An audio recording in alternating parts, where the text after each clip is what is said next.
The sun in Cape Coral, Florida, doesn't just shine, it actively assaults you.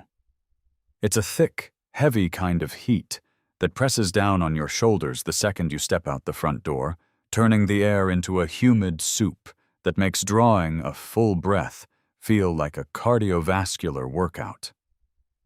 It was a Tuesday afternoon, roughly 2 o'clock, the absolute peak of the diurnal heat index, and I was kneeling on the edge of my driveway, completely drenched in sweat. My gray t-shirt was plastered to my back, and a steady bead of salty moisture kept running down the bridge of my nose, dropping exactly onto the rim of the cheap plastic planter I was holding. I had just gotten off a brutal 3-hour conference call, and my brain was completely fried. I needed a distraction. I needed to touch some dirt, ground myself, and feel like a human being instead of a digital avatar staring at a grid of webcams. So, I went to the local hardware store. I wandered through the garden center, enjoying the massive industrial fans blowing mist over the rows of fading petunias and overpriced orchids. I wasn't looking for a major landscaping project. I just wanted something small, something alive. That's when I saw it. Tucked away on a bottom shelf in the native Florida section, looking a little battered but undeniably resilient, was a Nephrolepis exaltata, a wild Boston fern. It was native, it was hardy, and it cost exactly $12.99. I bought it, drove it back to my house in the Whispering Pines subdivision, and grabbed a hand trowel. Whispering Pines is the kind of neighborhood that looks like it was generated by an artificial intelligence prompted to create the most generic, inoffensive housing development in human history. Every house is stucco. Every roof is comprised of the exact same terracotta-colored barrel tiles. The exterior paint choices are strictly limited to a palette I like to call 50 Shades of Depressing Beige. There are no fences in the front yards, creating an endless, unbroken sea of aggressively manicured St. Augustine grass. It's a monoculture of suburban conformity, and living here requires a daily surrender of your individual aesthetic preferences. But the fern, I thought, was safe. It was green. It was low to the ground. It was going right at the base of the brick column that held my mailbox, effectively hiding the ugly concrete footing that the builders had sloppily poured 5 years ago. I dug a shallow hole, working the dense, sandy soil with the edge of the trowel. I broke up the root ball of the fern, set it gently into the earth, and patted the dirt around the base. I sat back on my heels, wiping my forehead with the back of my forearm, and admired my work. It looked nice. It added a tiny, almost microscopic touch of personality to the sterile expanse of my property line. I grabbed the hose, turned the spigot, and gave the little guy a generous drink of water. I hadn't even turned the water off before I heard it. Squeak, squeak, squeak. It was the unmistakable sound of thick, rubber-soled orthotic walking shoes hitting the hot asphalt of the street. It was a sound that struck fear into the hearts of everyone in Whispering Pines. It was the sound of the apex predator of our little ecosystem. I slowly turned my head, keeping my hand on the brass spigot. Marching down the exact center of the road, oblivious to any potential vehicular traffic, was Brenda. Brenda was the president of the Whispering Pines Homeowners Association. She was a woman of indeterminate age, somewhere between 55 and ancient, possessing the relentless, terrifying energy of a honey badger defending its burrow. She was wearing her standard uniform, a pair of khaki capri pants that ended exactly at mid-calf, a sleeveless polo shirt in a shade of salmon that clashed horribly with her aggressively tanned skin, and a pastel pink visor that cast a sharp, geometric shadow over the upper half of her face. Hanging from her neck on a thick, braided lanyard was a silver whistle, and clutched tightly to her chest was a heavy-duty plastic clipboard. "Oh no," I muttered to myself, quickly turning the water off and dropping the hose. "Please just walk past. Keep walking." She did not keep walking. Brenda executed a sharp, militaristic 90-degree turn and marched directly up my driveway. She stopped exactly on the property line. She never actually stepped foot onto a resident's grass, unless she was explicitly invited, or unless she was actively measuring the height of said grass with the retractable tape measure she kept clipped to her belt. Today, she just stood on the concrete, her eyes locked onto the base of my mailbox. "Afternoon, Brenda," I said, trying to force a neighborly smile. I stood up, brushing the damp soil off the knees of my jeans. "Hot one today, huh?" She didn't acknowledge the greeting. She didn't acknowledge the weather. She slowly raised her right hand, pushed her pastel pink visor up a fraction of an inch, and pointed a single, perfectly manicured acrylic fingernail at the newly disturbed earth. "What?" she said, her voice dropping to a low, theatrical whisper that somehow carried over the hum of the neighborhood air conditioning units. "Is that?" "It's a fern, Brenda. A Boston fern. I just picked it up down at the home center." Brenda closed her eyes, inhaled deeply through her nose, and pinched the bridge of her nose as if she were dealing with a particularly slow toddler. "I can see that it is a plant, Gregory. The question is, why is it in the ground without a pre-approved architectural review board submission form?" "Brenda, it's a $12 plant. It's practically a weed. I just put it there to cover up the concrete footing of the mailbox. It matches the grass." "It does not matter what it matches," she said, her voice gaining volume and an unmistakable edge of panic. "Section 4, paragraph B of the Master Covenant is very, very clear on this matter. All front-facing landscaping must consist exclusively of approved turf grass, the approved dwarf palm varieties, or the mandated pink azalea bushes. Anything else is a violation. It is an unapproved vegetation cultivated for aesthetic, ornamental, or decorative purposes. It is a visual nuisance. It ruins the sightlines of the entire block."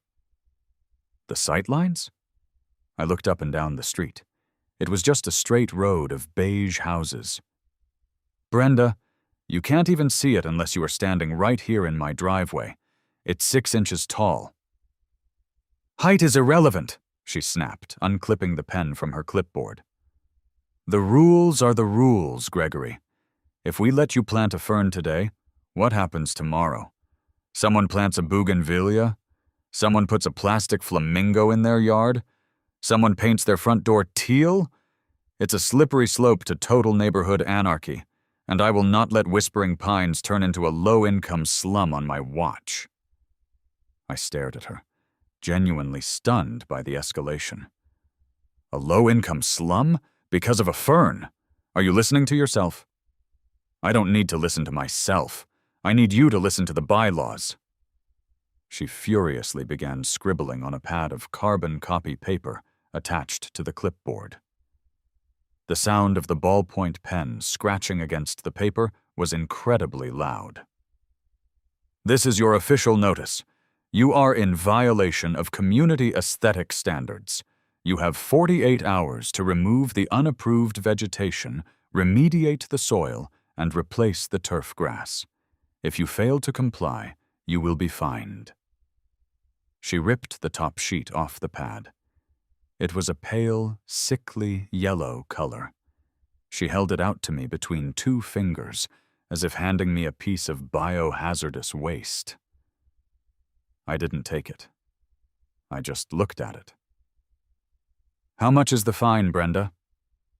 $250 for the initial violation, she said, a slight, almost imperceptible smirk playing at the corners of her mouth. And an additional $50 for every day the violation remains uncorrected after the 48-hour grace period. And just so you are aware, if the fines exceed $1,000, the association has the legal right to place a lien on your property. You would put a lien on my house over a fern. I don't make the rules, Gregory. I just enforce them to protect our property values. She shoved the yellow paper towards me again. Take the citation. I let out a long, exhausted breath. I reached out and took the laminated feeling paper. I looked down at it. She had written my name, my address, and the violation code in aggressive, blocky handwriting. At the bottom, in the section for officer notes, she had written, "Resident was combative," and displayed a blatant disregard for neighborhood uniformity. "Fine," I said, folding the paper in half. "I'll dig it up." "I expect it gone by tomorrow morning," she said, her posture relaxing just a fraction now that she had established dominance. "And make sure you use a high-quality topsoil when you fill the hole, or the St. Augustine won't root properly. Have a blessed afternoon." She turned around, the rubber soles of her shoes squeaking loudly as she pivoted on the concrete, and began marching down the street toward her next victim. I stood there in the blistering heat, holding the yellow piece of paper, watching her pastel pink visor disappear down the block. I looked back down at the little fern. Its fronds were drooping slightly in the afternoon sun. I had owned it for exactly 45 minutes, and it had already cost me a small fortune in potential fines and an immeasurable amount of my sanity. I didn't dig it up right away. Instead, I walked back into my house, the blast of the central air conditioning hitting my sweaty skin like a physical wall. I threw the yellow citation onto the kitchen island, walked over to the refrigerator, and pulled out a bottle of cold water. I drank half of it in one continuous gulp, leaning against the cool granite countertop. I was angry. Not just annoyed, but a deep, simmering, profound anger. It wasn't about the money. I could afford the $250. It wasn't even really about the fern. It was about the absolute arrogance of it all. It was about Brenda standing on the edge of my property, weaponizing a set of arbitrary rules to exert control over something as trivial as a tiny green plant hiding behind a mailbox. It was the principle of the thing. And if there is one thing that sovereign ruling is built upon, it is the uncompromising, relentless pursuit of the principle. I walked over to the island and picked up the yellow paper again. I unfolded it and read it one more time. Unapproved vegetation cultivated for aesthetic, ornamental, or decorative purposes. Words matter. In the realm of contracts, bylaws, and legally binding agreements, the specific arrangement of vowels and consonants is the only thing that separates order from chaos. The HOA covenant didn't just ban plants, it banned plants that fell into a specific, categorized purpose: aesthetic, ornamental, decorative. I grabbed my laptop off the dining room table, carried it into my home office, and dropped into my desk chair. I opened a new browser window and logged into the Whispering Pines HOA resident portal. The portal was a clunky, outdated mess of a website that looked like it had been coded in 1998 and never updated. It took 3 attempts just to get the login screen to accept my password. Finally, I navigated to the Community Documents tab and clicked on the link for the Master Deed and Covenants. A massive 412-page PDF document loaded on my screen. This was the holy grail of Brenda's power. This was the document that dictated every single aspect of our lives in the neighborhood. I poured myself a massive cup of black coffee from the carafe on my desk, cracked my knuckles, and started reading. I wasn't just skimming. I was reading every single word, every clause, every sub-paragraph. If I was going to beat her, I needed to know the rules better than she did. The first 50 pages were standard boilerplate legal jargon about the formation of the association, the collection of dues, and the election of board members. Boring, but necessary. I kept reading. By page 80, I hit the architectural controls section. This was where the real insanity began. The level of micromanagement was staggering. I read a 4-page subsection detailing the exact dimensions, materials, and colors allowed for garbage cans, and the strict hours they were permitted to be visible from the street. No earlier than 6:00 p.m. the night before pickup, and they must be returned to the garage no later than 8:00 p.m., the day of pickup. There was a rule prohibiting any driveway oil stains larger than a human hand. There was a section dictating that holiday decorations could only be displayed for a maximum of 21 days prior to the holiday and must be removed within 7 days after. There was a clause restricting dog ownership to a maximum of 2 animals, neither of which could exceed 40 pounds in weight, effectively banning anything larger than a very fat beagle. I kept scrolling, my eyes burning from staring at the bright screen. The coffee was starting to make me jittery, but I couldn't stop. I was descending into the madness of the suburban regulatory state. At 1:45 a.m., my vision blurring and my back aching from sitting in the same position for hours, I found it. Page 214, Section 4, Landscaping and Exterior Aesthetics, Paragraph B. I highlighted the text with my cursor and read it aloud in the quiet of my office. To maintain the cohesive visual harmony of the Whispering Pines community, residents are strictly prohibited from cultivating, installing, or maintaining any unapproved vegetation.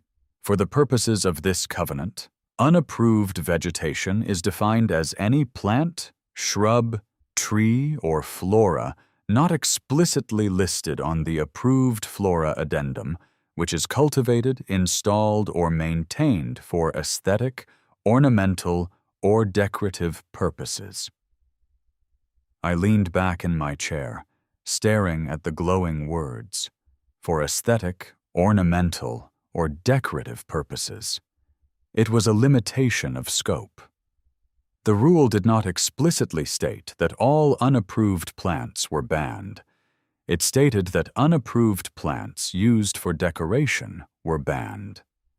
The HOA board, in their infinite micromanaging wisdom, had tried to be so specific in their wording that they had accidentally left a massive gaping hole in their own defenses. If a plant was not ornamental, if it wasn't decorative, if it served a completely different utilitarian function, did it fall under paragraph B? By the strict letter of their own contract, it did not, but I needed more. A loophole in an HOA contract is a good start, but HOA boards are notoriously stubborn.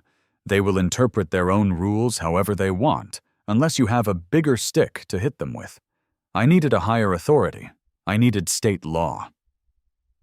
I opened a new tab and navigated to the Florida State Legislature's website. I started searching through the state statutes, looking for anything related to landscaping, property rights, or environmental protections. Florida is a unique state. It is essentially a giant sandbar covered in swampland. The environment is actively trying to reclaim the land at all times.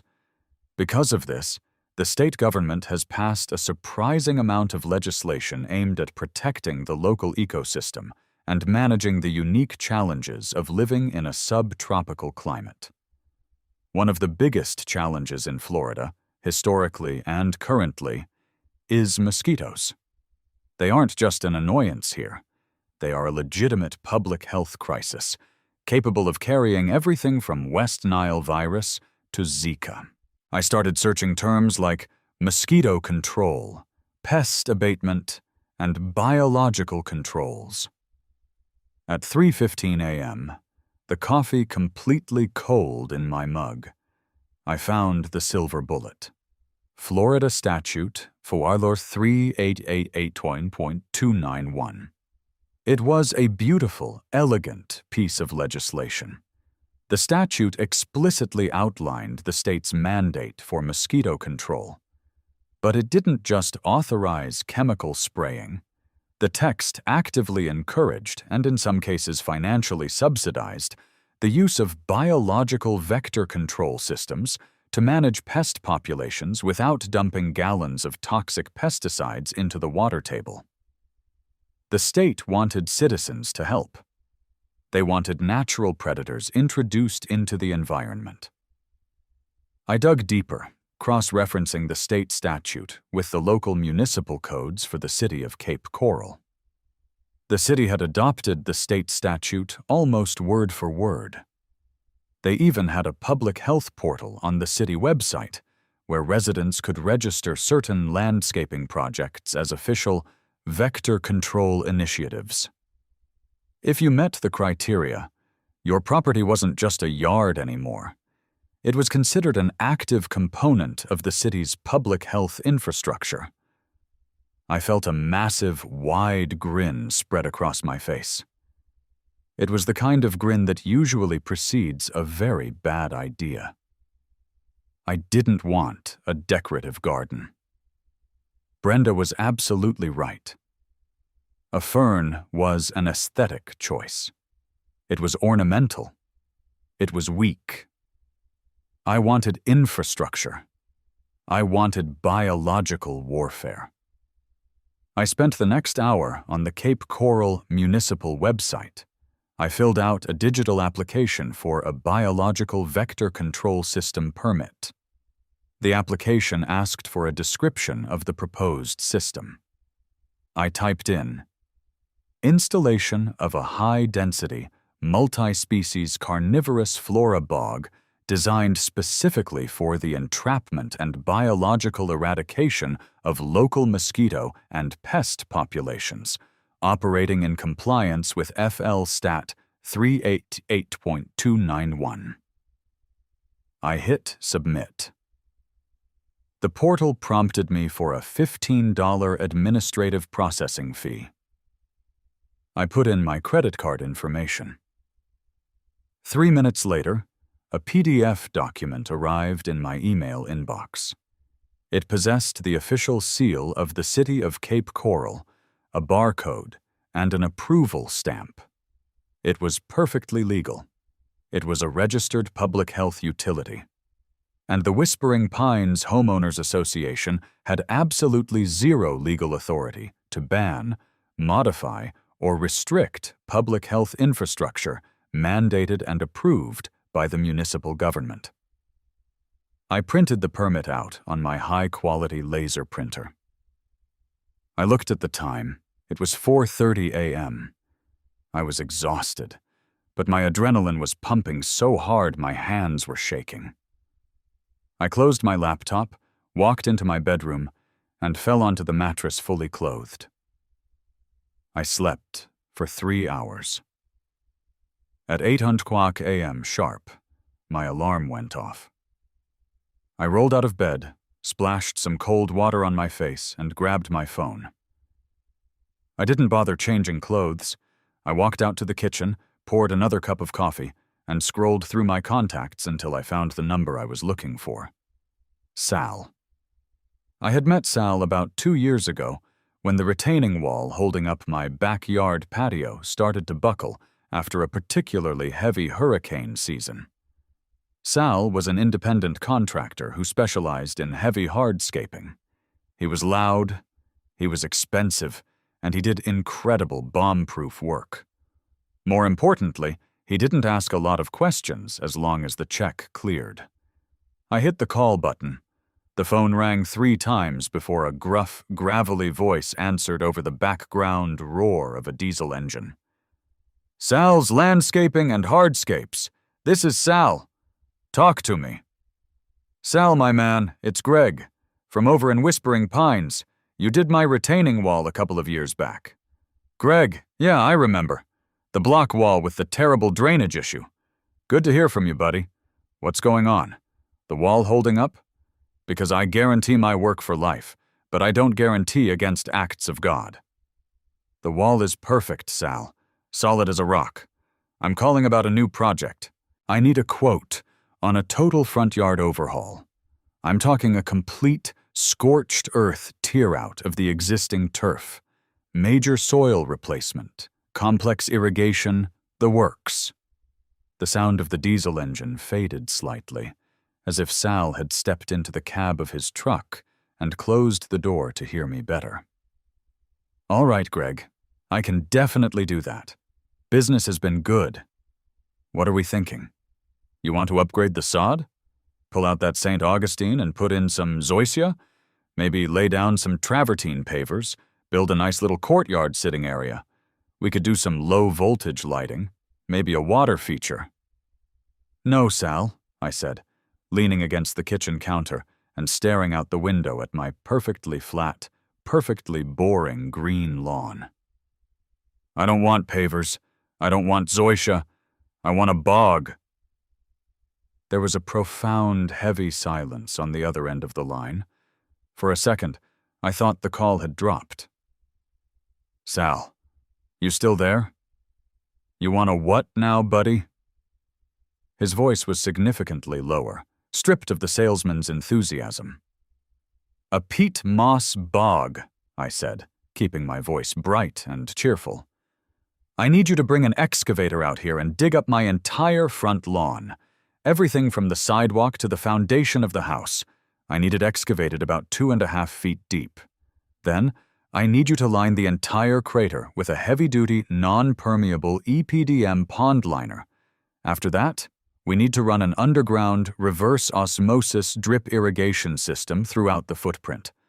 Finally, I need you to backfill the entire massive hole with a precise 50-50 mixture of pure, unfertilized sphagnum peat moss and horticultural silica sand. No topsoil, no fertilizer. Absolutely zero nutrients. I need the most acidic, nutrient-deficient dirt you can possibly source."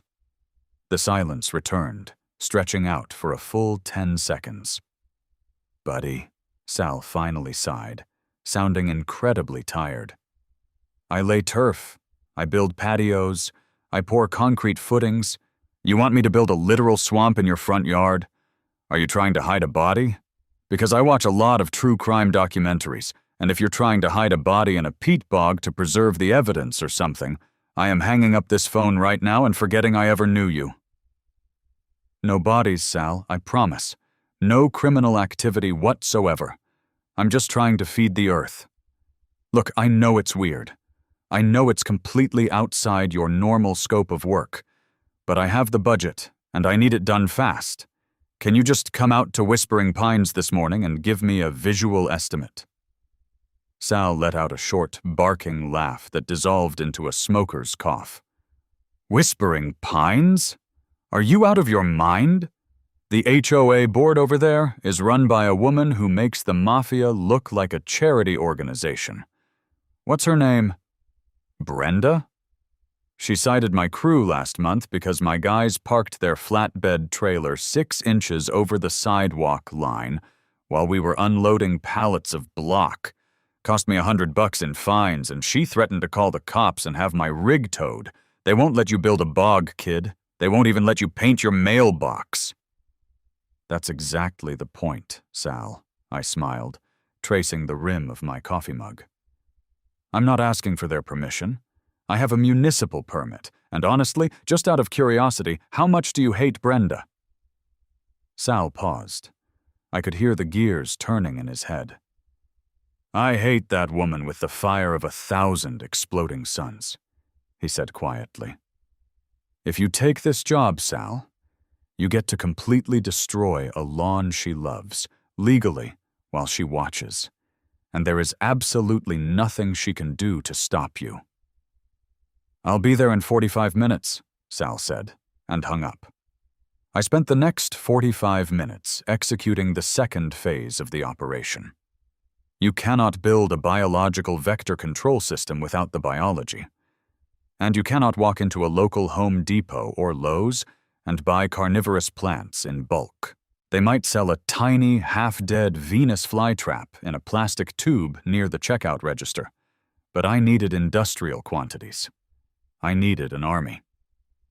I booted up my laptop again and started searching for specialty botanical nurseries. I bypassed the retail sites and went straight to the wholesale suppliers. It took some digging, but I finally located a massive commercial operation located deep in the rural panhandle of Florida that specialized in propagating rare and endangered wetland flora for environmental restoration projects. I found the contact number and dialed. A woman with a thick southern drawl answered. "Suncoast Botanical Propagation, this is Mary." "Hi, Mary. My name is Greg. I am currently outfitting a municipal-approved biological pest control site in Cape Coral, and I need to place a massive bulk order for immediate freight delivery." "Oh, a commercial project. We love those," Mary said cheerfully. "What kind of specimens are we looking at? We do a lot of mangrove restoration." "Cordgrass." "I need carnivorous species, Mary. Specifically, I need Dionea muscipula, the Venus flytrap. Do you have the King Henry or the B52 cultivars in stock?" I heard the sound of a keyboard clacking in the background. "Well, yes, sir, we do. We usually sell those to specialty conservatories. How many flats are you looking for?" "I need 1,000 individual mature plants." The typing stopped abruptly. "I'm sorry, did you say 1,000? "Yes, ma'am, 1,000 Venus flytraps. And I'm also going to need some vertical interceptors. Let's look at the Sarracenia genus. Pitcher plants, specifically Sarracenia flava and Sarracenia leucophila. The taller the better. I want them at least 2 feet high if you have them. Let's do 500 of those. And throw in about 200 Drosera, the sundews, just for ground cover density. I can wire the funds from my business account right now to cover the cost of the plants and the expedited freight shipping." Mary was silent for a moment. I could practically hear her doing the math on her commission. "Sir, 1,000 flytraps and 500 pitcher plants. That is going to take up an entire refrigerated box truck. Where exactly are we delivering this?" "It's a residential address, Mary. But don't worry. We're building a bog." By the time I finished securing the biological assets, I heard the distinct, rattling roar of Sal's beat-up Ford F-250 pulling into my driveway. I walked out the front door just as he was stepping out of the cab. Sal was a mountain of a man. He was built like a cinder block, deeply tanned from decades of working in the Florida sun, wearing a neon yellow high-visibility safety shirt that stretched tight across his chest. Tribal tattoos snaked down both of his massive arms, disappearing beneath a pair of heavy leather work gloves tucked into his belt. He took off his mirrored sunglasses, wiped the sweat from his shaved head, and stared at my perfectly manicured, aggressively green St. Augustine lawn. He kicked the grass with the steel toe of his work boot. "This is good turf, Greg," Sal said, his voice a low rumble. "This is premium sod. Takes a lot of water, takes a lot of fertilizer. You got it looking like a golf course out here. You are absolutely sure you want me to rip all of this out?" "I've never been more sure of anything in my life," I replied, walking over and handing him a cold bottle of water from the cooler I had brought outside. Sal cracked the water, took a long pull, and looked up and down the street. The neighborhood was quiet. A few sprinklers were ticking in the distance. "All right," Sal said, pulling a crumpled legal pad and a stubby pencil from his back pocket. "Talk me through the logistics. You want the whole thing gone? From the driveway edge to the property line?" "Everything," I confirmed, gesturing to the boundaries. "I want the grass gone. I want the topsoil gone. We need to go down at least 2 feet to create the basin. The carnivorous plants need constant moisture, but they cannot sit in stagnant water, or their roots will rot. So we need the EPDM liner to hold the moisture in the sandy Florida soil, but we need an overflow drainage pipe cut into the side so it doesn't flood during the daily summer thunderstorms. Sal was sketching rapidly on his pad. Okay, basin liner, overflow drain. I can trench a line out to the street gutter for the overflow. What about the irrigation? You said reverse osmosis? Carnivorous plants evolved in nutrient-poor environments, I explained, slipping into project management mode. If you give them regular tap water, the minerals and the chlorine will literally burn their roots and kill them in a week. They need pure water. Rainwater is best, but since we can't rely on that entirely, we need a dedicated RO filter tied into the main water line, feeding a subterranean drip grid buried in the peat moss. Sal looked up from his pad, his eyes wide. Buddy, an outdoor RO system that can push enough volume to keep a 2,000-square-foot bog wet in the Cape Coral sun is going to cost you a fortune, just in hardware. Budget is approved, Sal. And the dirt? You said peat moss and sand? Pure sphagnum peat moss and silica sand. No play sand, no builder's sand. It has to be silica so it doesn't leach minerals into the soil. 50-50 mix. It's going to take dozens of cubic yards. Sal did some quick math on the edge of the paper, his lips moving silently. He shook his head. I can get my excavator out here by tomorrow morning. I can have a dump truck haul away the sod and the topsoil by noon. The liner and the RO system will take a day to source and plumb. The tricky part is the substrate. I'm going to have to call 3 different landscape supply yards to get enough raw peat moss and silica sand delivered to fill a hole this size. Can you do it by Friday? I asked. The plants are being freighted in from the Panhandle. They arrive on Friday morning. The bog has to be ready to receive them. Sal looked at me, then looked down the street toward Brenda's house. The chipped front tooth in his mouth became visible as a slow, dangerous smile spread across his face. For the chance to completely destroy this pristine HOA utopia. Kid, I'll work through the night with floodlights if I have to. We'll have the mud pit ready. The next 3 days were a masterclass in controlled chaos. True to his word, Sal arrived at 7:00 a.m. on Wednesday morning with a crew of 3 guys and a massive diesel-belching bobcat excavator on a flatbed trailer. The noise was glorious. The neighborhood, usually quiet except for the hum of lawn mowers and pool pumps, was suddenly violently awake. I stood on my front porch, drinking coffee, and watched as Sal climbed into the cab of the bobcat. He fired up the engine, lowered the steel bucket, and drove it straight into the center of my flawless St. Augustine lawn. With a sickening rip, the steel teeth tore through the root system, peeling back a massive 10-foot strip of sod like a carpet. Within an hour, my front yard looked like a meteor strike zone. The pristine green aesthetic was utterly annihilated, replaced by a gaping, jagged crater of dark brown dirt and exposed irrigation pipes. A massive dump truck idled in the street, catching the loads of discarded earth. It didn't take long for the sirens to sound, or rather, the squeaking. I saw her coming from 3 blocks away. Brenda was power-walking so fast she was practically jogging. Her clipboard was clutched against her chest like a shield, and her face was flushed a dangerous, mottled shade of crimson. She didn't stop at the property line this time.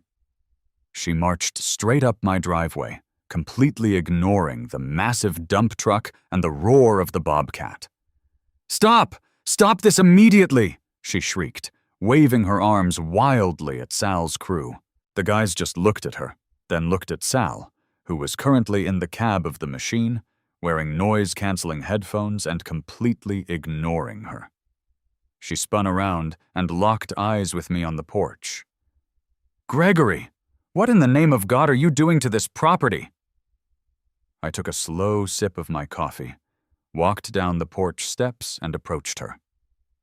The noise of the machinery was deafening, so I had to raise my voice. "Morning, Brenda. Just doing some landscaping upgrades." "This is not landscaping," she screamed, pointing a trembling finger at the massive crater. "This is an unapproved, catastrophic excavation. You did not submit an architectural review board form. You did not submit a flora plan. You are destroying the visual continuity of the entire subdivision. I am writing you up right now. I am writing you up for $500, and I am issuing an immediate stop work order." She fumbled with her clipboard, trying to uncap her pen with shaking hands.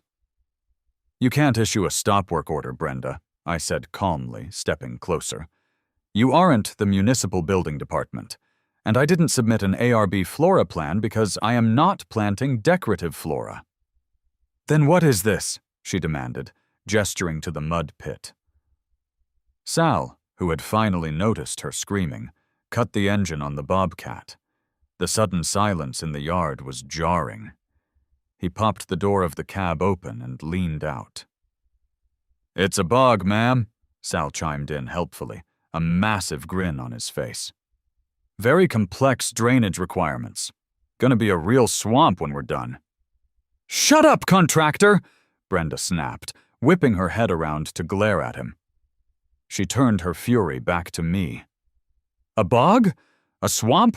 In Whispering Pines? You have lost your mind, Gregory. You have exactly 24 hours to backfill this hole, lay new approved sod, and fire this crew, or I am bringing the full weight of the HOA board down on you. I will have our lawyers file a lien on your house so fast it will make your head spin. I will foreclose on you for destruction of community property values." I looked at her. I looked at the sheer, unadulterated panic and rage in her eyes. She genuinely believed she had absolute power. She believed that her little clipboard and her manufactured rules made her a god in this tiny suburban kingdom. I reached into the back pocket of my jeans and pulled out the folded, city-issued permit.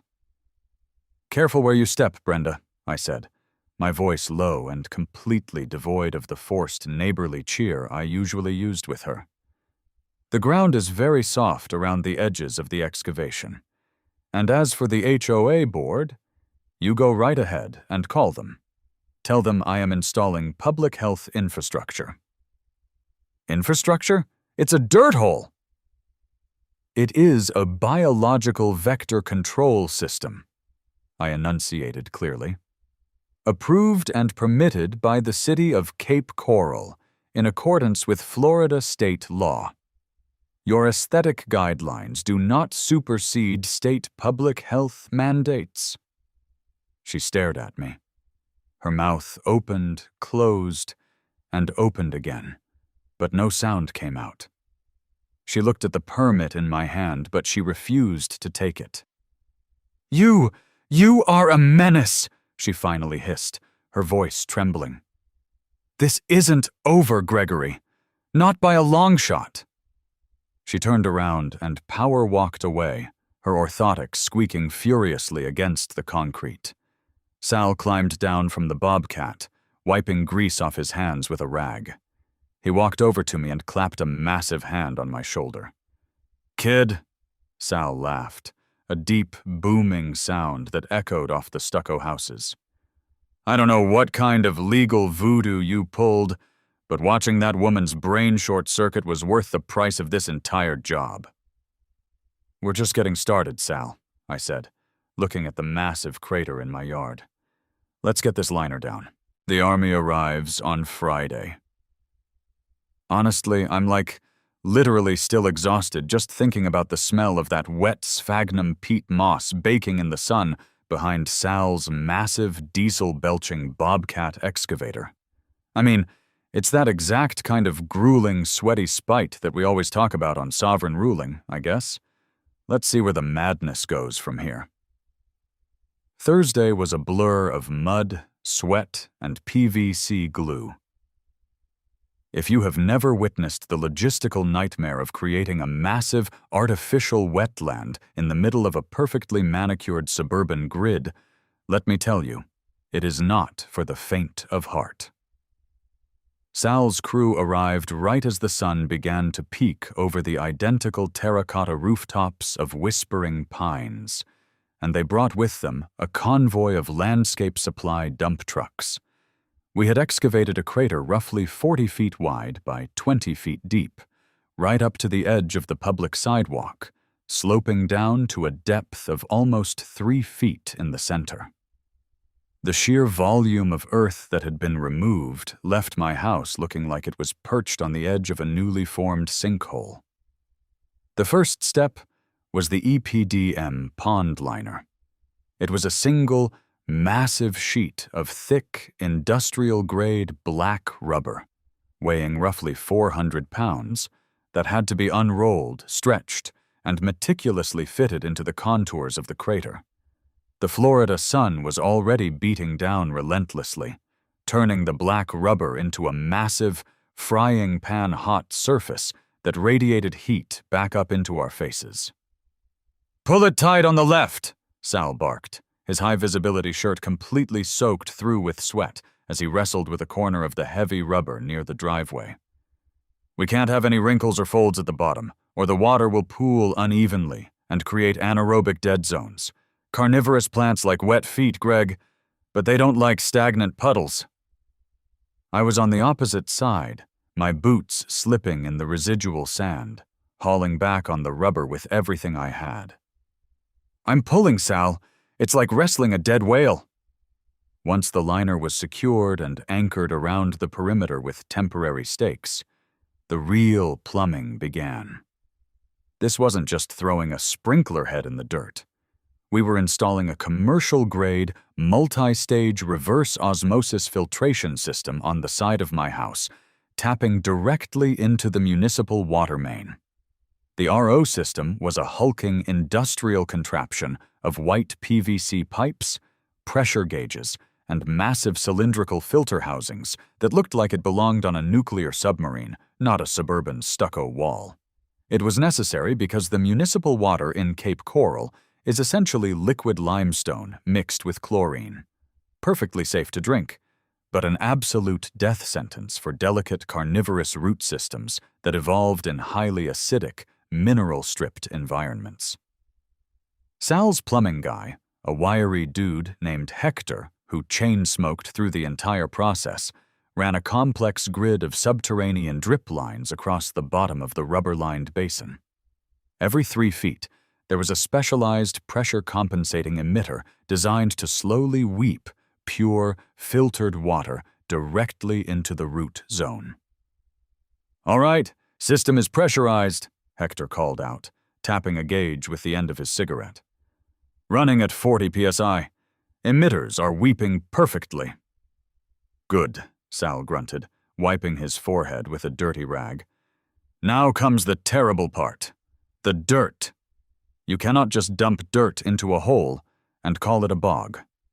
We had ordered 40 cubic yards of pure, unfertilized Canadian sphagnum peat moss and another 40 cubic yards of pure silica sand. It was delivered in 4 separate dump truck loads, creating massive, towering mountains of brown and white material on my concrete driveway, effectively blocking me in. The mixing process was agonizing. The peat moss arrived completely dry, meaning it was intensely hydrophobic. If you just spray water on dry peat moss, the water beads up and rolls right off. It has to be manually hydrated, kneaded, and mixed with the heavy silica sand to create the perfect, heavy, acidic loam. We rented a cement mixer. For 9 solid hours, the 4 of us operated a grueling bucket brigade assembly line. 2 guys shoveling dry peat and heavy sand into the spinning metal drum, Me standing there with a heavy-duty garden hose blasting RO water into the mix, and Sal at the end, dumping the heavy, wet sludge into wheelbarrows and hauling it into the crater. By the time the sun dipped below the horizon, painting the Florida sky in streaks of bruised purple and violent orange, the crater was full. We had completely backfilled the massive basin. The surface was perfectly leveled, a dark, spongy, rich expanse of brown earth that smelled sharply of acidic decay and ancient forests. It looked utterly bizarre, framed by the crisp concrete sidewalks and the neighboring lawns of neon green St. Augustine grass. I stood on the edge of the driveway, every single muscle in my back screaming in agony, my clothes plastered to my body with a crust of dried mud and sweat. Sal walked up beside me, slapping a massive dirt-caked hand on my shoulder. "Well, buddy, you got your swamp. It's a perfectly calibrated, mineral-free, highly acidic death trap. It is the ugliest thing I have ever built in my entire 20-year career." "It's beautiful, Sal," I said, genuinely admiring the dark expanse. "It's a blank canvas." "Yeah, well, your canvas is giving your neighbors a collective aneurysm," Sal chuckled, nodding his head down the street. I looked over. About 4 houses down, standing partially concealed behind a massive oak tree, was Brenda. She had a pair of tactical military-grade binoculars pressed to her face, aimed directly at my driveway. I raised a muddy hand and gave her an enthusiastic, wide wave. She immediately dropped the binoculars, spun around, and fast-walked back to her house. "She's going to stroke out before the month is over," Sal laughed, walking toward his truck. "My crew is done for the day. We'll be back tomorrow morning to clean up the driveway and haul away the pallets. Good luck with the plants, kid." I slept for 10 hours that night, dead to the world, dreaming of aggressive municipal zoning laws and giant snapping jaws. Friday morning arrived with the piercing, pneumatic hiss of air brakes. I stumbled out the front door, coffee mug in hand, to find a massive 53-foot refrigerated 18-wheeler parked diagonally across the street, effectively blocking the entire cul-de-sac. The driver, a guy wearing a faded trucker hat and a high-visibility vest over a flannel shirt, was standing on the asphalt, scratching his head and looking at his manifest, then looking at my house, then back at his manifest. I jogged down the driveway. "You got a delivery for Greg?" The driver looked at me. "Yeah. Palletized freight from Suncoast Botanical Propagation. Says here it's agricultural assets. Buddy, this is a residential zone. My rig is barely fitting down these streets. I don't have a forklift, and I can't back this trailer up your driveway without crushing your mailbox." "No worries," I said. "Just drop the lift gate. We'll unload it by hand." He sighed, walked to the back of the massive trailer, and hit the hydraulic switches. The heavy steel doors swung open, releasing a wave of cool, humid, intensely earthy air. Inside, stacked floor to ceiling, were custom wooden racks holding hundreds of black plastic propagation flats. It was an absolute sea of green, red, and purple. I recruited Sal and his guys, who had just arrived to clean up the equipment, to help with the unloading. We spent the next 2 hours forming a human chain, carrying flat after flat of carnivorous monsters from the back of the refrigerated truck down my driveway and staging them on the edges of the freshly made bog. As the sheer volume of plants accumulated, the reality of what I had done finally began to set in. "Bro," Sal said, holding up a dense flat of mature Dionea muscipula, the Venus flytraps. There were at least 50 individual plants in the single tray. "These things are terrifying. They look like little mouths with teeth." "Those are the King Henry cultivar," I explained, geeking out a little bit over the biological weaponry. "They're bred specifically for the size of their traps. The jaws on those can get up to 1.5 inches across. They can take down a full-sized wasp without breaking a sweat. By 11 o'clock, the truck was empty. The driver had peeled out of the subdivision, leaving a massive black tire mark on the pristine pavement, and I was left standing in front of my house with 1,500 carnivorous plants. It was time to deploy the army. I didn't just want to throw them in the dirt haphazardly. If I was going to beat the HOA on the grounds of infrastructure rather than aesthetics, the layout had to look deliberate, functional, and deeply utilitarian. It could not look like a decorative garden. It needed to look like a high-efficiency biological filtration array.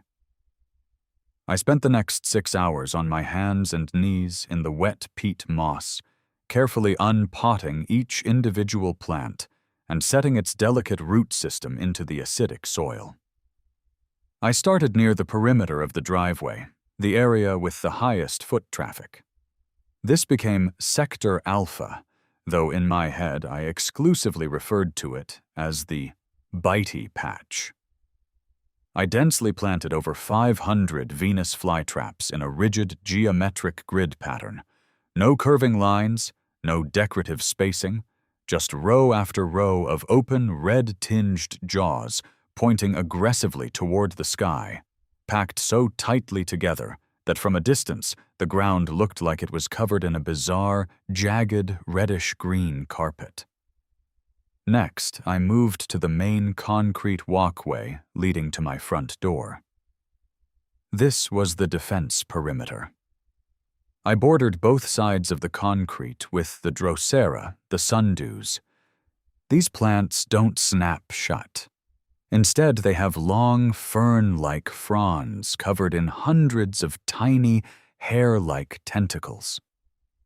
Each tentacle secretes a perfect, glistening drop of a sticky, glue-like substance that catches the sunlight and looks exactly like morning dew. To an insect, it looks like a refreshing drink. To an HOA board member trying to march up to my door, it looks like an alien slime trap.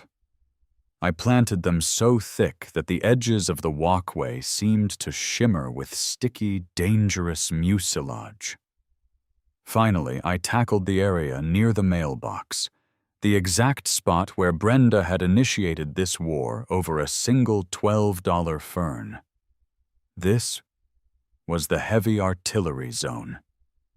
I planted an absolute forest of Sarracenia, the North American pitcher plants. These were the majestic, terrifying sentinels of the bog. Some of the mature Sarracenia flava specimens were nearly 3 feet tall, consisting of vertical, hollow tubes in shocking shades of neon yellow and deep, veined maroon. They had specialized hoods arching over the top to prevent rain from diluting the deadly pool of digestive enzymes waiting at the bottom of the tube. I planted a dense cluster of about 400 of them. They stood like a bizarre tubular barricade between my house and the street. By sunset, my lower back was locked in a permanent cramp. My fingernails were packed solid with black peat, and I was dehydrated to the point of a headache. But I was finished. I stood in the street and looked back at my property. It was a masterpiece of malicious compliance. The perfectly manicured lawns of my neighbors, with their boring, uniform St. Augustine grass and their rigidly trimmed pink azaleas, framed my property on both sides. And there, sitting right in the middle, was my house, completely surrounded by a dark, wet, chaotic expanse of biological hostility. The visual contrast was violently jarring. It looked like a portal to a prehistoric swamp had ripped open in the middle of suburbia. It was hideous. It was functional. It was legally untouchable. The immediate effects were noticeable within 48 hours. Florida in the summer is synonymous with mosquitoes. if you step outside after 7 o'clock p.m. Without being slathered in DEET, you will be eaten alive. But by Sunday evening, when I sat on my front porch to enjoy a cold beer and survey my new domain, the air was remarkably still. I didn't hear the high-pitched whine of mosquitoes near my ears. I didn't see the erratic flight paths of gnats. What I did see, and what I could actively hear if I listened closely enough, was the sound of a slaughter. The bog was a killing field. The tall pitcher plants by the mailbox were doing the heavy lifting for the flying insects. Every few minutes, I would watch a confused moth or a desperate mosquito land on the rim of a pitcher, intoxicated by the sweet, specialized nectar the plant secreted near the opening. The rim was incredibly slippery, lined with downward-pointing microscopic hairs. The bug would take one wrong step, slip, and tumble down the long, hollow tube into the pool of enzymes below. There was no escape. But the most satisfying visual was the Flytraps. The King Henrys in Sector Alpha were feasting. The jaws were wide open, displaying their bright crimson interiors. An ant or a rogue spider would crawl across the wet peat, step onto the open leaf, and brush against the tiny invisible trigger hairs. Snap! The two halves of the leaf would slam shut in a fraction of a second, the interlocking teeth along the edges creating a perfect cage.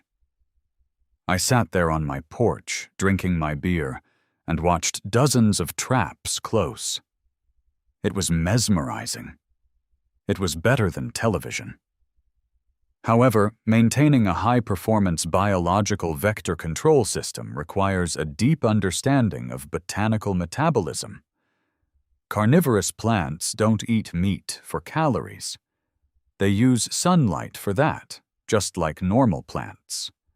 They eat meat for fertilizer. Because they live in nutrient-dead soil, the pure peat and sand mix I had painstakingly hauled in, they have no way to absorb nitrogen or phosphorus through their roots. They have to extract those essential nutrients by dissolving the exoskeletons of their prey. For the first few weeks, the local pest population provided a veritable buffet, but my army was too large and too efficient. By the third week of July, the immediate vicinity of my house was completely devoid of insects. My front yard was an ecological dead zone for bugs. The traps were staying open longer, waiting for prey that was no longer there. If the plants didn't get their nitrogen, they would weaken, turn brown, and eventually die. I could not let the infrastructure fail. Brenda drove past my house 4 times a day, glaring at the bog, just waiting for the day the plants died so she could cite me for maintaining dead and decaying organic matter. I had to supplement their diet. I had to feed them manually. I did some research online on carnivorous plant forums. You can't feed them hamburger meat or steak. The fat content is too high, and it will cause the traps to rot from the inside out. You need lean protein, or ideally, rehydrated freeze-dried bloodworms. But bloodworms lack a certain dramatic flair. Bloodworms don't send a message. I needed something highly processed, easily digestible, and profoundly, absurdly funny. I went to the grocery store and bought a massive, family-sized pack of the cheapest, lowest-grade chicken and pork hot dogs I could find, which is exactly how the legendary neighborhood-shaking tradition of hot dog Sundays was born. It was a Sunday morning in late July. The humidity was already sitting at a suffocating 85%. I woke up, brewed a pot of coffee, and walked to the refrigerator. I pulled out the plastic-wrapped package of hot dogs. I took one out, laid it on a cutting board, and used a sharp paring knife to slice it into incredibly thin, perfectly uniform little discs. Then, I quartered those discs into tiny, pea-sized chunks of processed meat. I needed an outfit that conveyed both the leisure of a Sunday morning and the eccentric authority of a man operating a private swamp. I bypassed my usual athletic shorts and t-shirt. Instead, I reached into the back of my closet and pulled out a heavy, dark, emerald green velvet bathrobe that I had received as a gag gift 3 Christmases ago and had never worn. It was completely inappropriate for the Florida heat, but aesthetically, it was flawless. I slipped into the robe, tied the thick velvet sash around my waist, and stepped into a pair of open-toed leather sandals. I grabbed a small, polished silver serving tray from the dining room, arranged the tiny piles of chopped hot dogs on it, and picked up a pair of long silver kitchen tongs. I pulled my phone out of my pocket, opened my music app, and selected Antonio Vivaldi's 4 Seasons. I cranked the volume on the phone speaker to absolute maximum, pressed play on Spring, and walked out the front door. The wall of heat hit me instantly, making the velvet robe feel like a sauna suit, but I pushed through. I stepped off the concrete driveway and into the wet, squishy expanse of the bog. The peat moss yielded under my sandals. I walked over to the edge of the bitey patch, the soaring violins of Vivaldi echoing down the quiet suburban street. "Good morning, troops," I announced loudly, my voice carrying over the music. "Breakfast time?" I knelt down in the mud, carefully keeping the velvet robe from dragging. I used the silver tongs to pick up a single, tiny, gelatinous cube of cheap hot dog. I hovered the tongs over an open, massive trap of a King Henry.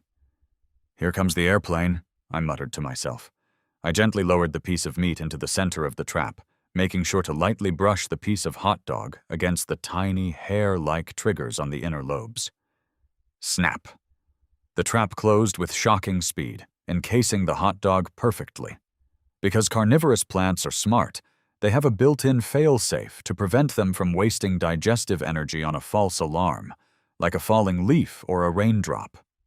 Once the trap closes, the prey has to continue struggling and triggering the hairs inside to signal to the plant that it has actually caught a live meal.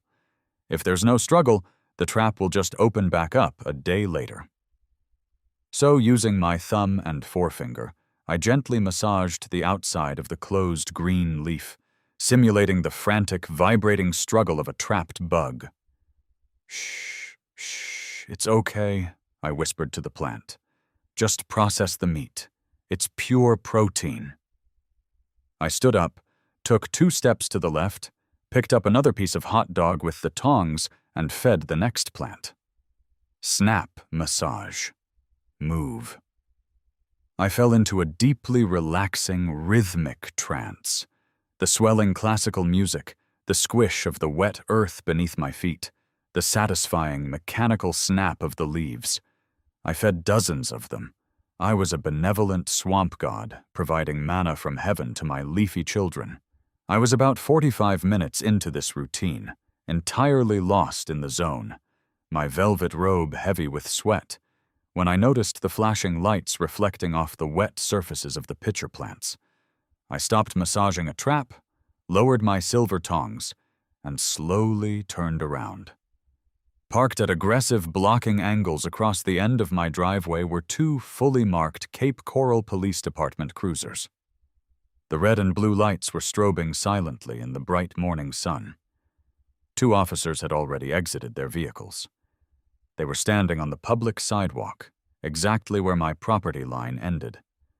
They had their thumbs hooked cautiously into their heavy duty belts right near their radios, and they were staring at me with expressions of utter, profound, paralyzing bewilderment. About 30 feet behind them, standing on the sidewalk of the neighboring property, was Brenda. She was wearing a violently yellow tracksuit, clutching her ever-present plastic clipboard to her chest, and pointing a rigid, triumphant finger directly at my velvet-clad back. I didn't panic, I didn't drop the tray. I calmly reached into the pocket of my robe, pulled out my phone, and paused Vivaldi right in the middle of a frantic violin solo. The silence was deafening, save for the low rumble of the idling police cruisers. I wiped the tips of the silver tongs on the lapel of my robe, adjusted my tray of meat, and began to squish my way through the peat moss toward the edge of the driveway. "Good morning, officers," I called out, my voice bright, cheerful, and entirely unbothered. "Beautiful Sunday, isn't it? Can I help you gentlemen with something?" The older officer, a thick-set guy with a heavy gray mustache, a deeply sunburned neck, and a name tag that read Miller, looked from me to the silver tongs in my hand, to the tray of chopped meat, down to my velvet robe, and finally at my mud-covered leather sandals. He looked like a man who was seriously questioning every life decision that had led him to this exact moment. "Sir?" Officer Miller started, his voice heavy with the exhaustion of a cop who routinely deals with Florida man incidents, and was desperately hoping this wasn't going to turn into one. "We received a 311 dispatch call. The complainant, a Mrs. Brenda, he checked a small notebook in his breast pocket. Mrs. Brenda Higgins, president of the Homeowners Association. She stated that there was a resident exhibiting erratic behavior, actively destroying community property, creating a public nuisance, and, I'm quoting here, aggressively waving processed meats at the dirt in a threatening manner." I couldn't help it. The sheer absurdity of the sentence broke me. I let out a loud, echoing bark of laughter. "Aggressively waving processed meats?" I repeated, grinning widely. "Officer Miller, I assure you, my meat waving is entirely defensive and highly therapeutic. I am just doing some routine Sunday maintenance on my biological infrastructure." The younger officer, a kid who looked like he was about 12 years old and fresh out of the police academy, leaned to the side, peering past me at the massive expanse of the bitey patch. His eyes widened. "Holy crap," the young cop whispered, pointing a finger. Are those all Venus flytraps?"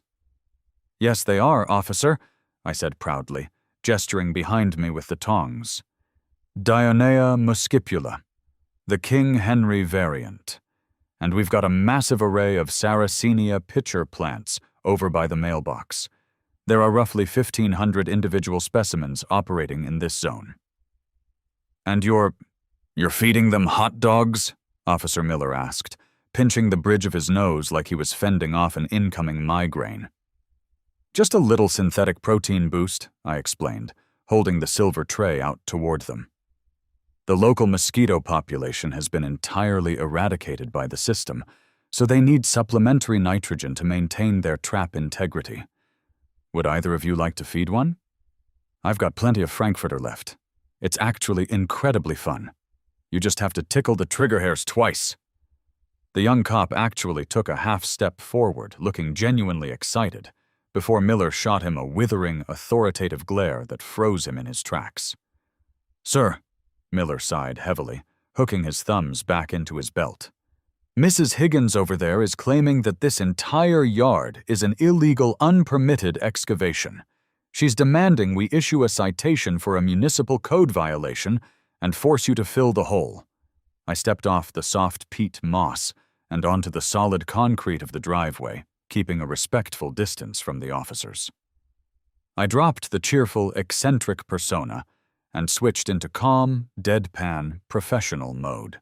"Officer Miller, I understand why you were called, and I apologize that your time is being wasted on a civil neighborhood dispute. However, nothing about this property is illegal, unpermitted, or a code violation." Brenda, who had been creeping closer along the sidewalk, suddenly shrieked. "He's lying! It's a swamp! He's breeding diseases! Arrest him!" Miller didn't even look at her. He just raised a single hand backward in a stop motion. "Ma'am, let me conduct my investigation." He turned back to me. "Okay, sir. If it's not a code violation, what exactly is it? Because it looks like a swamp.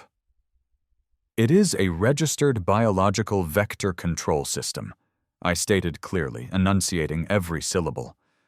Operating strictly under the provisions of Florida Statute 388.291, which encourages citizens to utilize biological pest abatement. I am not operating a garden. This is a high-density, municipal-approved public health infrastructure project designed to trap and eradicate mosquito-borne pathogens. Miller stared at me blankly. A biological what now? A vector control system, for mosquitoes. I have the official municipal permit from the city of Cape Coral, stamped and approved, sitting right on my kitchen counter. Would you like me to go inside and retrieve it for you? Miller closed his eyes for a long, agonizing second. He was doing the mental math of the paperwork required for this interaction. Hold right here, Miller said. He unclipped the radio mic from his shoulder. Dispatch, this is Unit 42. Can you run a municipal permit check on an address for me? He read off my house number. We stood there in silence for about 3 minutes. The only sound was the low hum of the police cruisers and the very faint, microscopic snapping of traps in the bog.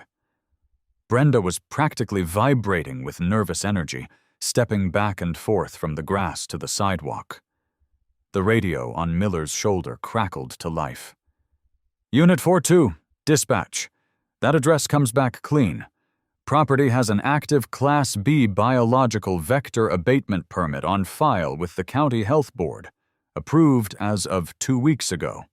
No active code violations. Miller keyed his mic. Copy that, dispatch. 4-2 out. He slowly lowered his hand from the radio. He looked at the bog. He looked at the massive pitcher plants. He looked at the tray of chopped hot dogs in my hand. Then, he turned completely around and slowly walked over to where Brenda was standing. I couldn't hear the exact words of the conversation, but the body language was a masterpiece. Miller was talking in a low, authoritative tone, gesturing with open palms. Brenda was completely losing her mind. She was waving her clipboard, pointing at my house, pointing at the sky, stomping her foot like a toddler denied a toy. Miller just shook his head, pointed a stern finger at her, and then pointed down the street toward her house. He left her standing there, fuming, and walked back over to the edge of my driveway. All right, buddy, Miller said, leaning in slightly. Let's get this straight. Is this illegal? No. Dispatch just confirmed your permit. Is it a code violation? Not according to the city. Can the HOA do anything about it if it's state-mandated public health infrastructure? Probably not, but that's a civil issue, not a police issue. He paused, looking me up and down. But is it weird? Yeah, man. It is incredibly, deeply weird. You are standing in a swamp, in a velvet bathrobe feeding hot dogs to plants with silver tongs. Being weird isn't a crime in Cape Coral. If it was, half this town would be locked up. But do me a favor. Just try not to incite a riot. And maybe put some real pants on next time. Understood, Officer Miller, I smiled. I appreciate your diligence. Have a safe shift. The two officers walked back to their cruisers. The younger cop, just before he got into the passenger seat, subtly pulled out his phone, snapped a quick photo of the pitcher plants, and gave me a tiny thumbs up. The cruisers backed out of the driveway and drove off down the street.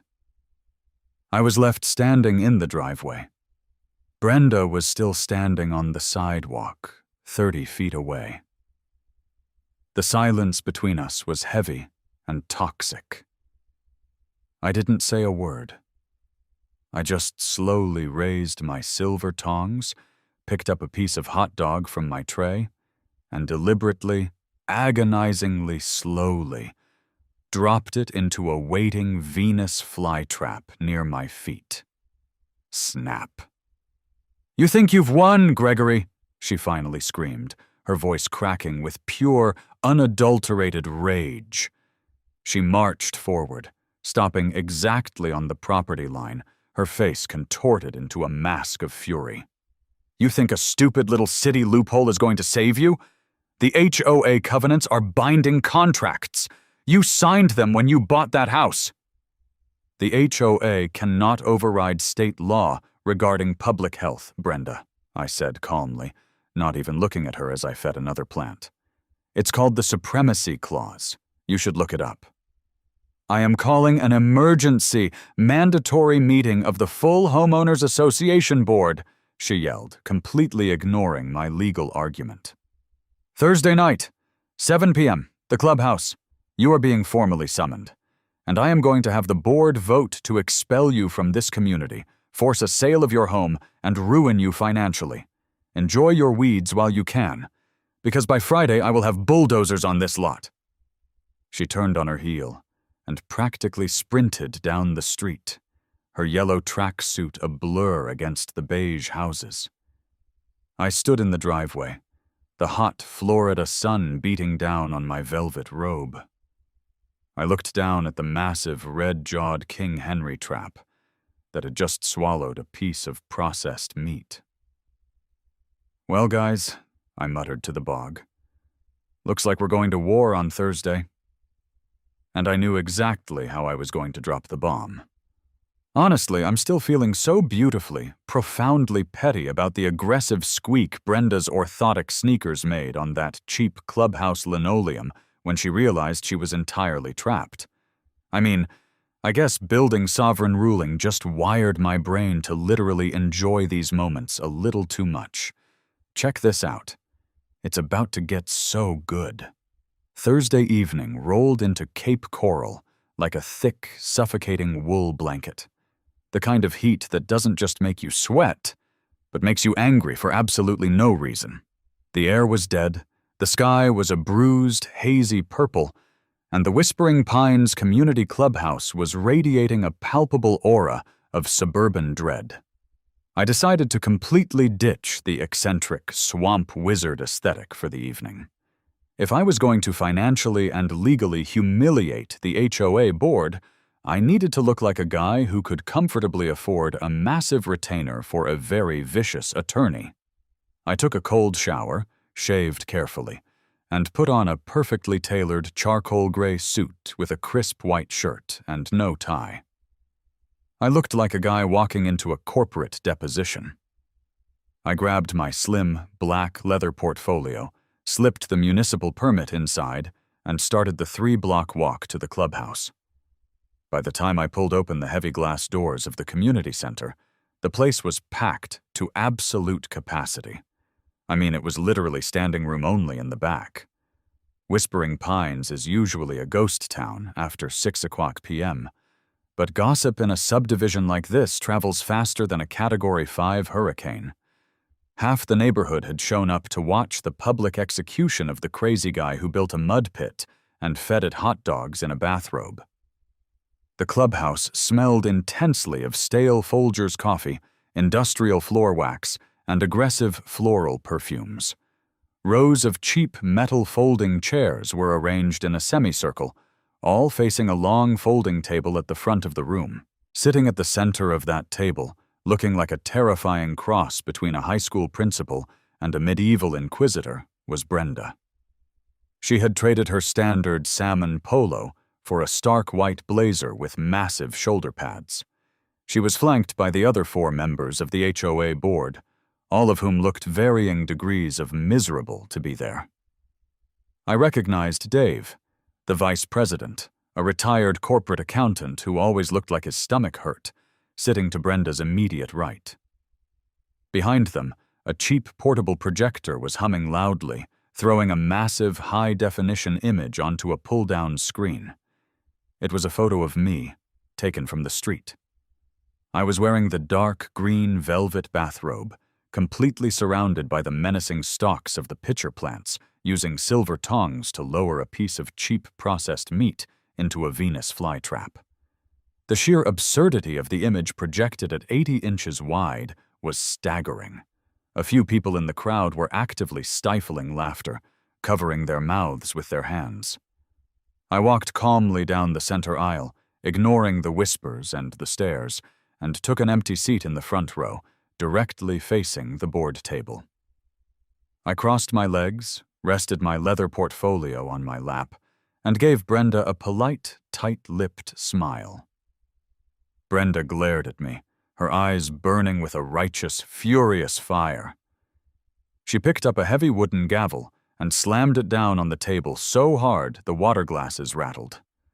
"This emergency, mandatory meeting of the Whispering Pines Homeowners Association Board is now called to order," she announced, her voice amplified to a painful volume by a cheap PA system. She didn't even look at her notes. She just locked her gaze onto me. "We are bypassing standard community announcements tonight to directly address a critical, unprecedented, and frankly psychotic violation of our community standards," Brenda continued, gesturing wildly to the projector screen behind her.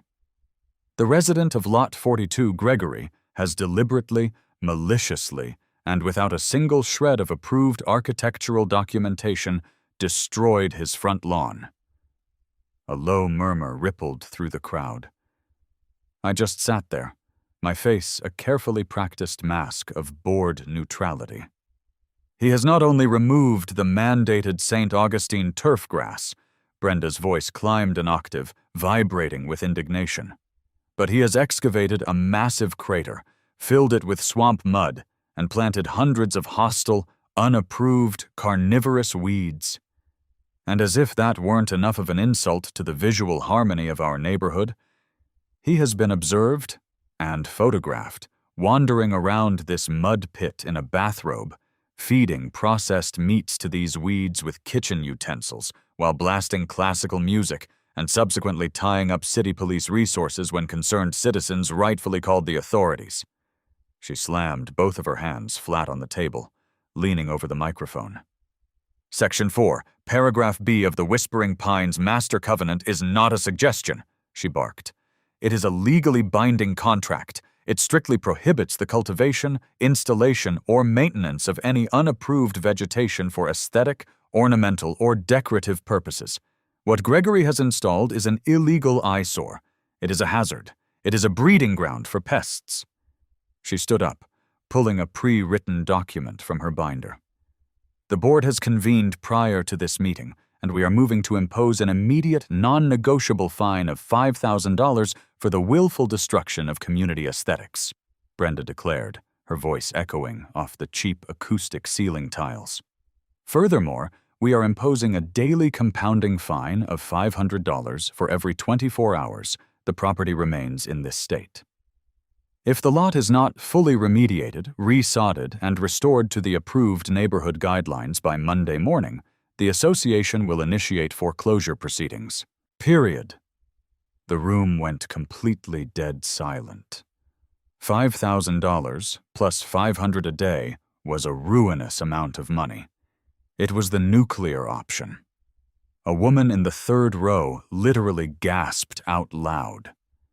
Dave, the vice president, looked down at his hands, wincing slightly.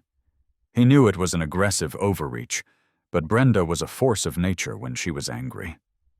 Brenda sat back down. A look of profound, smug satisfaction plastered across her face. She adjusted the microphone and looked down at me.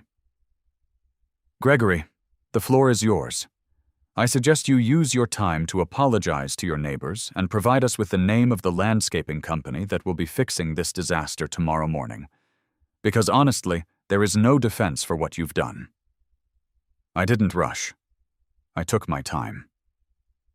I slowly uncrossed my legs, picked up my leather portfolio, and stood up. I buttoned the top button of my suit jacket, smoothed the lapels, and walked toward the podium set up slightly to the left of the board table. I adjusted the microphone. I looked at the crowd, then looked directly at Brenda. "Good evening, members of the board. Good evening, neighbors," I began, projecting my voice smoothly, keeping my tone incredibly calm and reasonable. "Brenda, I want to thank you for calling this meeting, because honestly, it saves me the trouble of having to mail out individual informational packets to everyone on the block. Brenda narrowed her eyes, clearly not expecting me to be so polite. I also want to say, I continued, pacing slightly behind the podium, that Brenda is absolutely 100% correct in her reading of the community bylaws. A confused murmur swept through the room. Dave looked up, his brow furrowed. Brenda leaned back in her chair, a victorious smirk forming on her lips. She thought I was surrendering. She thought the threat of a $5,000 fine had broken me. Section 4, paragraph B is very clear, I said, quoting it perfectly from memory. Residents are strictly prohibited from cultivating unapproved vegetation for aesthetic, ornamental, or decorative purposes. It is a sound rule. It keeps the neighborhood looking uniform. It prevents people from installing plastic flamingos and giant neon-pink bougainvillea bushes that clash with the beige stucco. I stopped pacing and rested my hands on the edges of the podium.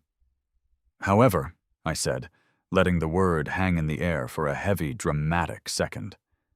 Words in a contract have specific legal definitions. The HOA does not have a blanket ban on all plants. The HOA has a ban on unapproved plants that serve an aesthetic, ornamental, or decorative function. I unzipped my leather portfolio. And that is where your jurisdiction entirely ends, Brenda. Because my property does not contain a decorative garden.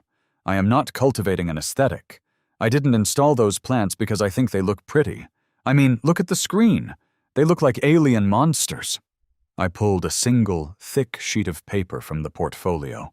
It was printed on heavy stock, watermarked paper, bearing the gold foil embossed seal of the City of Cape Coral Department of Public Health. I am operating, I said, my voice dropping into a hard, unyielding register, a high-density biological vector control system. I walked away from the podium, stepped right up to the folding table, and bypassed Brenda completely. I placed the document directly in front of Dave. Dave, you're an accountant, right? You understand compliance and municipal tax law? I asked, tapping the paper. Read the seal on that document. Read the statute listed at the top. Dave nervously pushed his glasses up his nose and looked down at the paper. His eyes tracked across the bold text. What is this garbage? Brenda shrieked, reaching out to grab the paper. Do not touch that, Brenda, I snapped, my voice cracking like a whip. It was the first time I had raised my voice, and it echoed violently through the room. She physically recoiled, pulling her hand back in shock. I turned back to Dave. What does it say, Dave? Dave cleared his throat, leaning close to his microphone. It appears to be a municipal permit, issued by the city. It classifies the property at Lot 42 as an active registered biological pest abatement zone, operating under Florida State Statute 388.291. Exactly, I said, turning to face the crowd. Florida is a swamp, folks. We are surrounded by water, which means we are surrounded by mosquitoes. Mosquitoes carry diseases. The state government, in its infinite wisdom, actively mandates and encourages citizens to build biological traps to reduce the pest population without spraying toxic chemicals into our groundwater. Those are not decorative plants in my front yard. According to the state of Florida, the County Health Board, and the Municipal Code of Cape Coral, those plants are functional, registered public health infrastructure. The room was completely silent. You could have heard a pin drop. And as you well know, Brenda, I said, turning slowly to face her, delivering the final, fatal blow. The supremacy clause of our legal system dictates that a private civil contract, like a homeowners association covenant, can never, under any circumstances, supersede or override a state or municipal law regarding public health, safety, or utilities. You have absolutely zero legal authority to ban, fine, or regulate a state-registered vector control system any more than you can ban the fire hydrants on the sidewalk or the sewer grates in the street. Brenda's face was completely drained of blood. She looked like she had just been physically struck. She stared at Dave, then back at me. That's a lie," she stammered, her voice stripped of all its previous volume and authority. "You're just trying to exploit a loophole. You built a swamp." "I built a highly efficient biological filter," I corrected her cheerfully. "In fact, since the system went online, the local mosquito population on our specific block has dropped by an estimated 80%. You're welcome, by the way. I expect a thank you card for keeping the neighborhood safe from Zika." I leaned over the table, bracing my hands on the cheap plastic surface, bringing my face just a few inches from hers. "You can't find me, Brenda," I whispered, though the microphone picked it up perfectly. "You can't lie in my house. If you try to enforce that $5,000 fine, my lawyer will file a harassment lawsuit against this board for actively attempting to sabotage municipal public health infrastructure. And Dave, as the VP, knows exactly how much that legal defense will cost the HOA's reserve funds." I stood up straight and looked at Dave. "Is that right, Dave?" Dave looked at the permit, then looked at the crowd, and finally looked at Brenda. He was sweating profusely. "Brenda," Dave said, his voice trembling slightly over the PA system. "He's right. The permit is real. The statute is cited perfectly. If we attempt to fine him for this, and he takes it to a judge, the HOA will be obliterated in court. We do not have jurisdiction over state health initiatives. The fines must be immediately dismissed." "You can't do that!" Brenda hissed at Dave, grabbing his arm. "He's making a mockery of us!" "He's following the law, Brenda," Dave finally snapped, pulling his arm away. "The law that supersedes our bylaws. I am not bankrupting this community's reserve fund to fight a completely unwinnable legal battle over a technicality because you don't like looking at mud." Dave grabbed his microphone and addressed the silent, staring crowd. "The board formally retracts the fines against Lot 42. The property is operating within the legal parameters of municipal code. The matter is closed." For a second, nobody moved. And then, from the very back row, a guy named Mike, who had been cited by Brenda 2 months ago for having the wrong shade of white holiday lights, stood up. He started clapping. It was a slow, deliberate clap. Within seconds, the woman next to him joined in. Then the people in the 3rd row. Then the entire left side of the room. Like a tidal wave, the entire clubhouse erupted into deafening, chaotic applause and cheering. People were whistling. It wasn't just that they thought the carnivorous plants were cool. It was the collective, cathartic release of years of pent-up frustration. Every single person in that room had been bullied, fined, and harassed by Brenda's arbitrary enforcement of the rules. They were cheering because the tyrant had finally been beaten, in public, using her own obsession with the rules against her. Brenda sat frozen in her chair, her eyes wide, staring out at the sea of her neighbors actively cheering for her defeat. Her grip on the neighborhood, her absolute, unquestioned authority, shattered into a million tiny, irreparable pieces right there on the folding table. I didn't gloat. I didn't need to.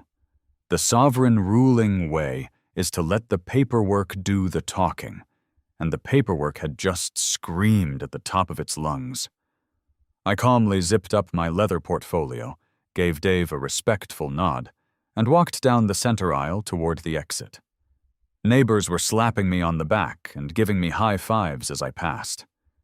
"Hey, Greg," a voice called out as I reached the double doors. I turned around. It was Sal, the contractor. I had no idea he even lived in the neighborhood. He was wearing a tank top, holding a paper cup of awful clubhouse coffee, and grinning like a maniac. "Sal, what are you doing here?" I asked, laughing.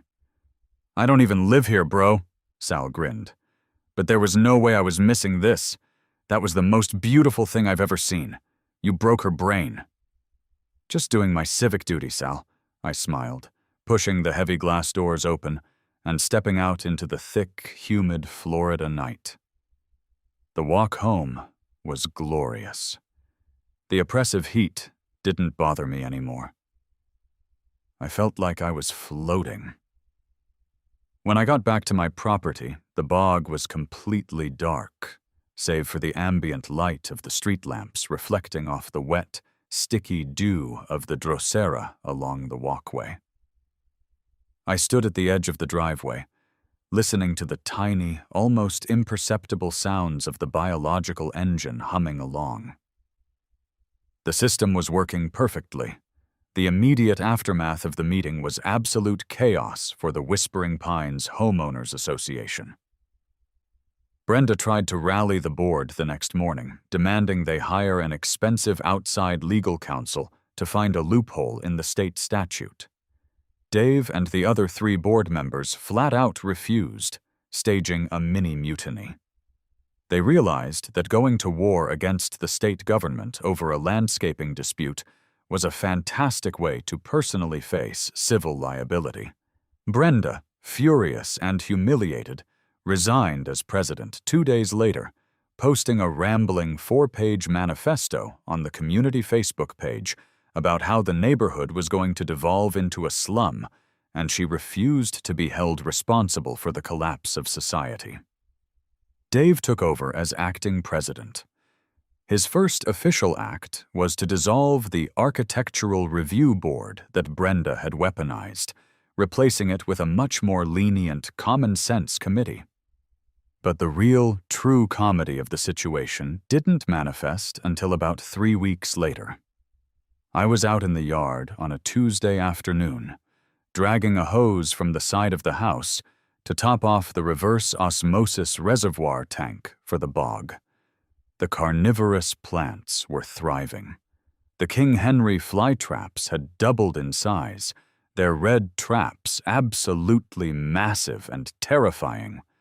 The pitcher plants were practically towering over the mailbox.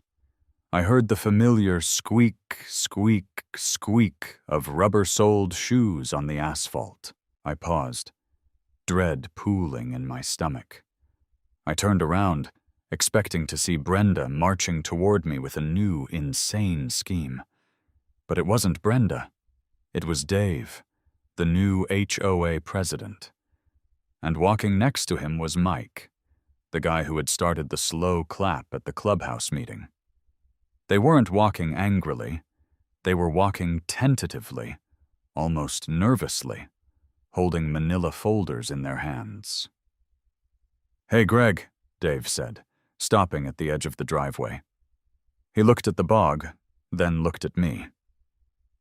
"Afternoon, Dave. Mike?" I said, leaning on the hose. "Everything okay?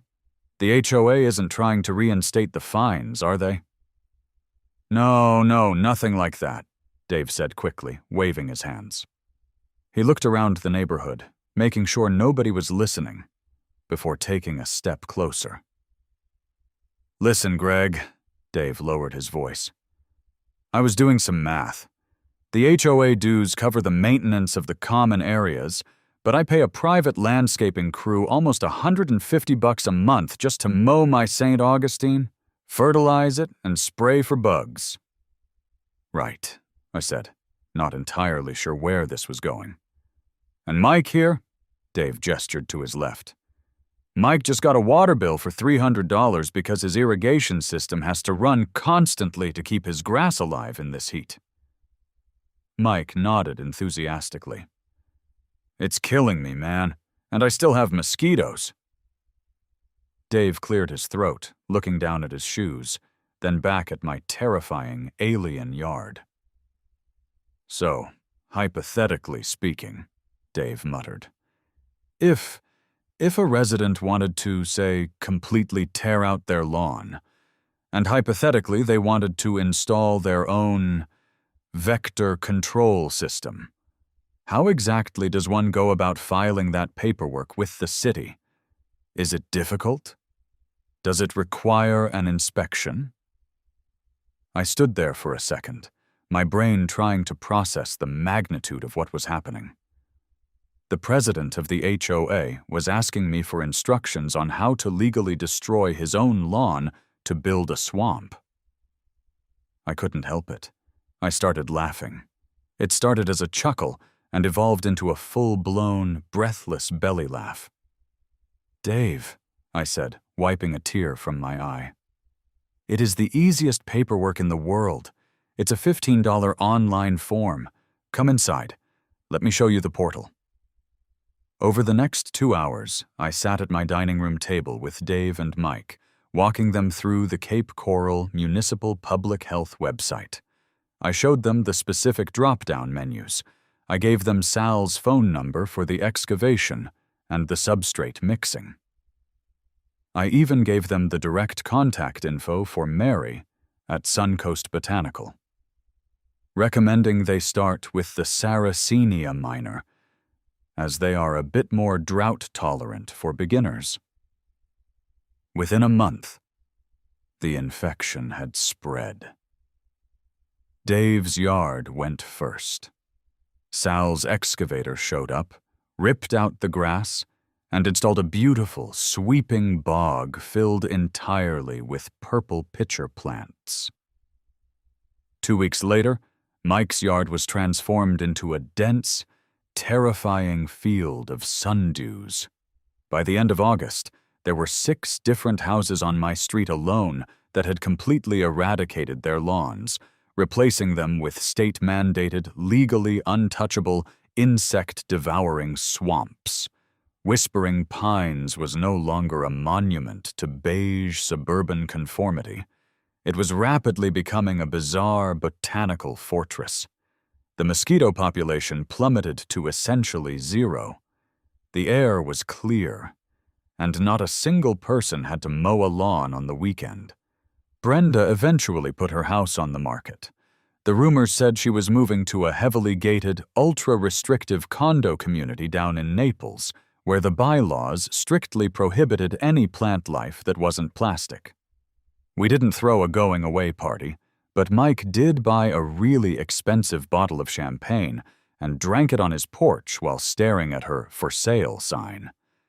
And as for me, I just kept up my routine. It was a Sunday morning in late September. The oppressive summer heat was just barely starting to break, offering a tiny hint of cool air. I woke up, brewed my coffee, and went to the fridge. I pulled out a fresh pack of hot dogs. I threw on the dark green velvet bathrobe, slipped on my sandals, and walked out the front door with my silver tray and tongs. I didn't even need to play Vivaldi from my phone anymore. Mike had set up outdoor rock speakers in his sundew bog and was currently blasting Mozart across the street. I squished my way into the bitey patch, the peat moss cool and wet between my toes. "Morning, monsters," I said cheerfully, picking up a tiny cube of processed meat. I hovered the tongs over the largest King Henry in the patch. Its crimson jaws were stretched wide, waiting patiently. Just as I lowered the meat, I heard a car engine. I looked up. Brenda's pristine white Lexus was slowly rolling down the street, packed to the roof with cardboard boxes. It was moving day. She drove past my house at roughly 5 miles an hour. She gripped the steering wheel so tightly her knuckles were white. She rigidly kept her eyes focused straight ahead, aggressively refusing to look at the massive, terrifying, beautiful swamp that had broken her empire. I stood up straight in my velvet robe. I raised the silver tongs high in the air and gave her a wide, enthusiastic wave. She didn't look. She just hit the gas and accelerated out of the subdivision, leaving whispering pines behind forever. I looked back down at the plant. I gently lowered the hot dog and tickled the trigger hairs. Snap. Perfect justice. Honestly, it doesn't get any better than that.